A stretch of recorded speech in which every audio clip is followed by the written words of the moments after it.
Koçların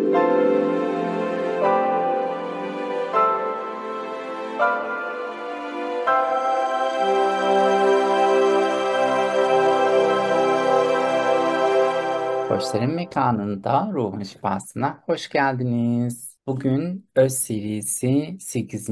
adım tekamülün başlangıcı konuşuyor olacağız. Tekamülün başlangıcına gelmeden önce daha önce neler konuştuğumuzla ilgili kısaca böyle bilgi paylaşımı yapıyor olalım. Birinci adımda ne konuştuk? Akışkanlık içinde kendimizle buluşmak konusunu konuştuk. Akışkanlık içinde, hayatın akışkanlığı içinde kendimizle buluşuyor olmanın birçok yapısını beraberce burada hocalarımızla istişare ettik. Eğer izlemediyseniz Koçların Mekanı'ndan hemen izleyebilir ve oradan bir başlangıç yapabilirsiniz. İkinci adımda tevafuk konuştuk. Bütün bu zincirin nasıl birbiriyle bağlantılandığının ilahi sistematiğini de birazcık beraberce bir bakmış olduk, istişare etmiş olduk. Sonra buradan hareketle beynimizin var ola gelen şeyleri daha önceden kararlaştırdığı, netleştirdiği ve bununla ilgili çoktan bir veriyi transfer ettiği gerçekliğin de ardından ortaya çıkıp da bize göründüğüyle ilgili süreçle ilgili de 6 saniyede bir yayınımız oldu. Buradan bir ileriye daha geçiş yaptık ve dördüncü adımda yaşamımızın şemasını inceledik. Ardından daha derinlemesine şemaları gözlemleyebilmek adına beşinci adımda şemalar organize olmuş davranış kalıplarını izledik. Ve ardından altıncı adımda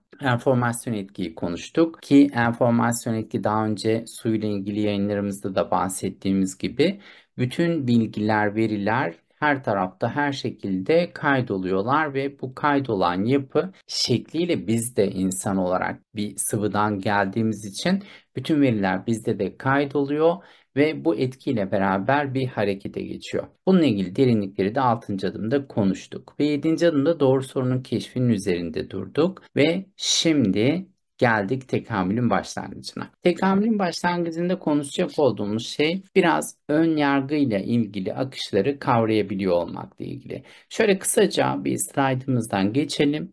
Ardından üzerine birazcık konuşup bugünü tamamlıyor olalım. Bu öz serisini yazdığımız zamanlarda tarihi birazdan gelir tahmin ediyorum. Tekamülün başlangıcını neler söylemişiz ona bakıyor olacağız. Belki de en büyük ön yargı ön yargılı olduğumuz kanısında olmaktır. Bunu biraz şöyle düşünelim. Her birimizin biricik benliği var ve bu biricik bende NLP'nin ön varsayımlarından birisi neydi hatırlarsınız. Her insanın yaptığı her hareketin altında iyi bir niyet oldu. Dolayısıyla öğrendiğimiz yapıların sonucu olarak ortaya çıkan o çıktı bizim konuyla ilgili ön yargımız oluyorsa, ön yargılı oluyor olmamız belki de bir ön yargı olabilir mi? Şöyle bir düşünelim, bir devam ediyor olacağız. Bu adımda ön yargılarımızın kaynaklarını ve yaşamımızda etkilerini keşfetmeye başlıyor olacağız. Ön yargı nedir? Ön yargı ön bilgi midir ya da derin bir yanılsama mıdır? Ön yargılarımız olmadan yaşam nasıl olurdu?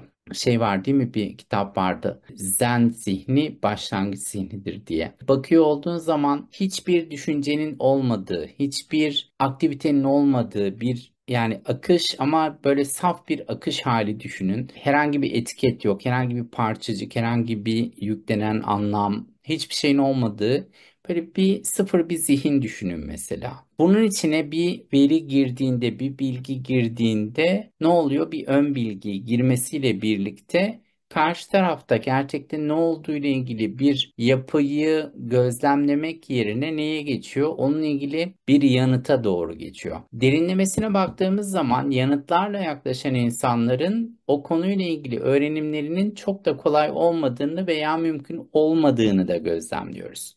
Peki, ön yargılarımız olmadan bir yaşamın nasıl olacağını bir tasavvur edelim buradan.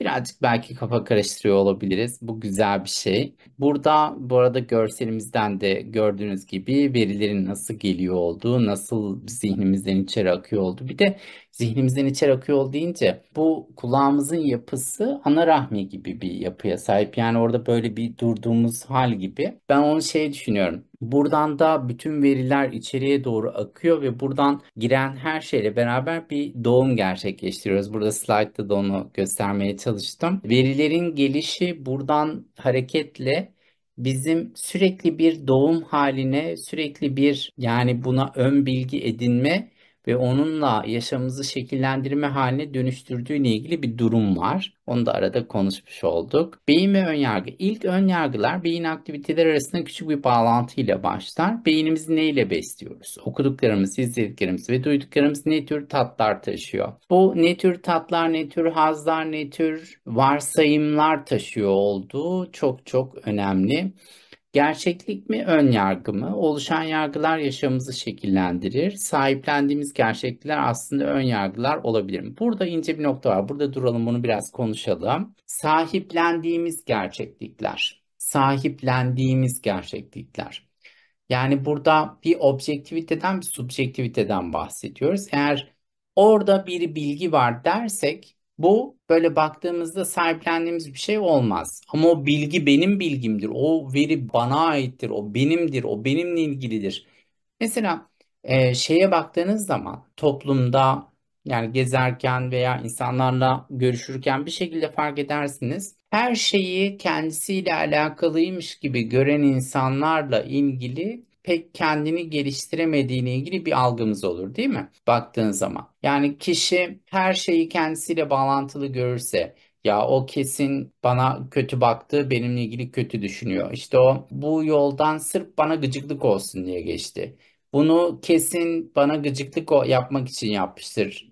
Bana düşmanlığından dolayı bunu böyle yapmıştır gibi bakış açıları belki diğer taraftaki insanlar, ki yüksek oranda diğer taraftaki insanların konuyla hiç alakası yokken bu tür düşünüyor olma durumunda kendinizi bulduğunuz ya da bu tür düşünüyor olma durumunda kendini bulan insanlarla karşılaştığınız olduysa, işte bunların hepsi ön yargı, gerçeklik değil. Bu alanı lütfen böyle mercek altına alalım. Yani burayı ince eleyip sık dokuyalım. İyice bakalım buraya. Burada sahiplendiğimiz gerçeklikleri eğer sahiplenmemiş olsaydık ya da satın aldığımız gerçeklikleri, yani onunla bütünleştiğimiz gerçeklikleri bir dikkate alırsak ve dersek ki, yani şunu sorarsak kendimize, bu benim hayatımda gerçekten istediğim bir şey mi? Bu benim vizyonuma hizmet eden bir şey mi? Bu yükü taşımak zorunda mıyım? Yani bu yükü serbest bırakmış olsaydım nasıl olurdu?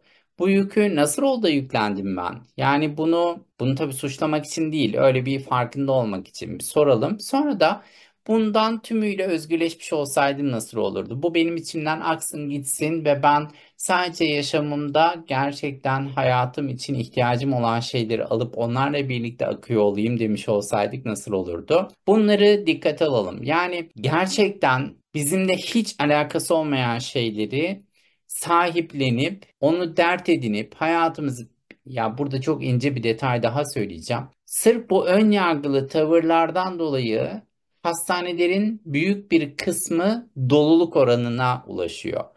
Yani eğer önyargılı yaklaşımı biraz serbest bırakabilirsek, vücudumuza yüklediğimiz o negatif enformasyondan da biraz kurtulabilmiş olacağız ve kurtulabildiğimiz takdirde otomatik olarak sağlıklı akışımız güçleniyor olacak. Sağlıklı akışımızı güçlendirebilmek için, ki tekamülün başlangıcı burası. Bu başlangıçta biz olgunlaşmaya başlamış. Tekamül kelime anlamıyla olgunlaşma demek tabii baktığın zaman. Bilgelik yolunda ön yargısızlık. Ön yargısız insan bilgece bir yaşam sürer. Bilge kişi her şeyin sebebi ve alt nedeni olduğunu bilir. Şimdi burası benim çok önemsediğim bir alan. Eğer insan her yapılan nedenin altında farklı bir sebep olduğunu, yani her yapılan şeyin altında bir neden olduğunu, o nedenlerin de o kişilerin kendi yaşam algoritmalarına göre bakıyor olduğumuzda, kendi paradigmalarına göre de bakıyor olduğumuzda, kendi alışkanlık figürlerine göre, alışkanlık akışlarına göre bakıyor olduğumuzda hep bunun böyle olacağıyla ilgili bir iyi niyetleri var. Yani bu böyle olmuş olsaydı, şimdi tabii içinizden şunu diyebilirsiniz. Hadi canım, onda nasıl bir iyi niyet olabilir ki? Ya işte insan kendi bakış açısına göre onun öyle iyi olabileceğine dair bir inanç geliştirmiş olduğu bir gerçekliğimiz var yani. Gerçekliğimiz burada bu. Şimdi bu gerçeklik bakıyor olduğunda, eğer kişi bunu su yüzüne çıkarabilirse ve bunu gözlemleyebilirse, gözlemleyebildiği anda bir tık yukarıya, yani bir level daha kendini gerçekleştirmeye doğru adım atmış olur. Bunu sağlayabilmek için aradan çıkarmamız gereken şey bizim ona karşı ön yargımız, onun da kendi yapıyor olduğu durumlarla ilgili sahiplenmesini, yani yine ön yargılı bir şekilde bu böyle olduğunda böyle olacaktır, bu böyle olursa iyi olacaktır, bu böyle olduğunda kesinlikle fayda göreceğiz dayatmasını diyelim. Serbest bırakabildiğinde, ki bu da bir ön yargıdır baktığında, bu ön yargıların hepsini serbest bırakabildiğimizde o zaman ne olur? Biz durum olarak burayı görebilmiş oluruz. Bana göre yani buradaki sistemin, evrensel sistemin bize anlatmaya çalıştığı şey olan şeyleri bir durum olarak görebilmeyi becerebilmek. Bir durum olarak görebilmeyi becerebildiğimiz anda durum saflaşmaya başlıyor. Temizlenmeye başlıyor, sadeleşmeye başlıyor, akabilmeye başlıyor. Ve bu akabilmeye başlıyor olma durumu bizim en kuvvetli, en güzel tutumumuz olmuş oluyor. Bunu sağlayabilmek için neler mümkün diyorum ve devam ediyorum. Hatta tamamlıyoruz burada. Neden bu konu önemli? Dünya hayatı, düşünce, duygu ve inançlarımıza şekilleniyor. Tekrarlayan döngüler, evet burası çok önemli. Tekamülün başlangıcında tekrarlayan döngülerimizin farkına varmak ve bunlardan özgürleşmek gerçekten çok çok önem arz ediyor. Neden önemli peki? Eğer tekrarlayan döngülerin farkına varamazsak ve özgürleşemezsek tekamül süreci de başlayamaz. Olgunlaşmaya başlayamayız. Saflaşmaya başlayamayız. Gerçekten içinden çıkacağın bir girdap olduğunun farkına varmadığında, o girdabın içinde sen de girdabın kendisi haline dönmüşsen, o zaman ben bir girdapta değilim dersin. Çünkü onunla birlikte dönmektesindir. Herhangi bir sorun yok, hiç problem yok dediğinde, eğer problemli bir akışın içerisindeysen ve hiç problem yok bakış açısındaysan, o zaman ne oluyor? Problemin kendisi sen olmuş oluyorsun. Tüm bunların farkına vardığında ve bunlardan özgürleşmekle ilgili nelerin mümkün olduğunu düşünmeye başladığında ve bununla ilgili aksiyon almaya başladığında, işte o zaman tekamülün başlangıcına ulaşmış oluyoruz. 8 Şubat 2014'te kaleme almışız bu yazıyı. Bugün burada da Koçların Mekanı aracılığıyla, sağ olsunlar değerli dostlarımız aracılığıyla burada sunabilmiş olduk. Öz serisinin 8. adımı olarak da bunu değerlendirmiş olduk. Nice nice olgunlaşmalara hep beraber yürüyeceğimiz bu yolda her birinize bolca selam olsun. Kendinize çok iyi bakın, huzurla kalın ve Koçların Mekanı'na abone olmayı hatırlayın. Dostlarınıza önerin. Çok güzel yayınlar var burada. Münevver hocamız ve diğer hocalarımız, Münevver hocanın konuk aldığı hocalarımız, çok değerli hocalarımızın yayınları var ve olmaya devam ediyor. Lütfen faydalanalım, hep beraber faydalanıyor olalım. Görüşmek üzere, kendinize çok iyi bakın.